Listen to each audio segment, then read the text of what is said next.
आज इतने अरसे के बाद अपने तीनों बच्चों के साथ बैठ के बेफिक्री से चाय पी रही हूँ।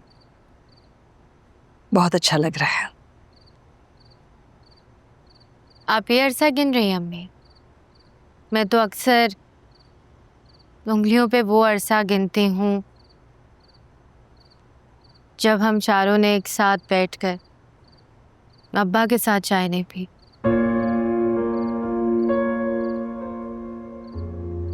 याद है मुझे वो शाम आज भी, जब हम चारों अब्बा जान के साथ बैठे चाय पी रहे थे और फिर मुझे दोस्तों ने बुला लिया। इतने साल गुजर गए हैं अम्मी,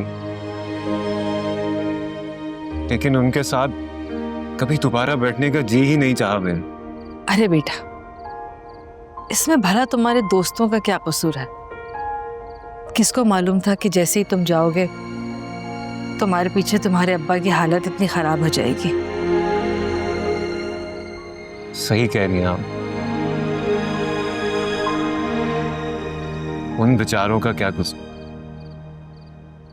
लेकिन हम सभी कहाँ जानते थे कि वो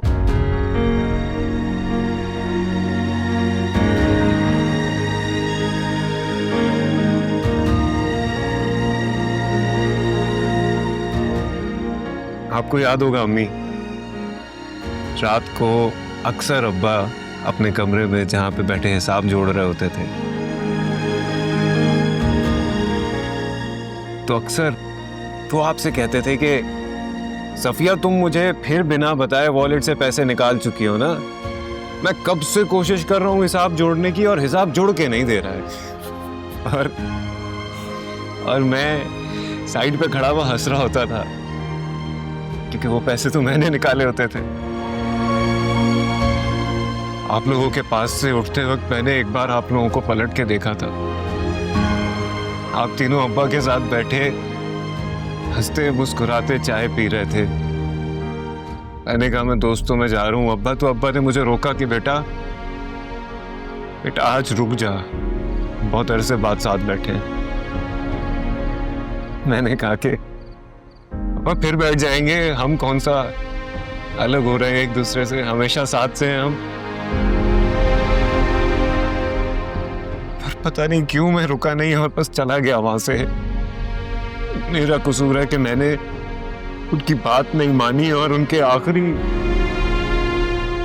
लम्हों में उनके साथ नहीं था मैं। अरे जो था वो भी अच्छा था, जो है वो भी अच्छा है, और जो होगा इंशाल्लाह वो भी अच्छा होगा। जब सब कुछ इतना अच्छा ही है तो हम लोग सब पास्ट में क्यों रहे, प्रेजेंट में रहते हैं ना। अच्छा अम्मी, एक बात बताएं, आप तो अब्बू को शादी से पहले से जानती थी ना, आपको तो उनकी बहुत याद आती होगी। हाँ,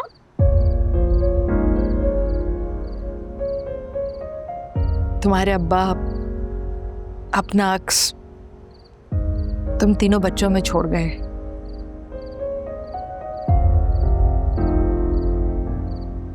जब मैं उनकी बेलौस मेहनत को याद करती हूँ तो महर को देख लेती हूँ।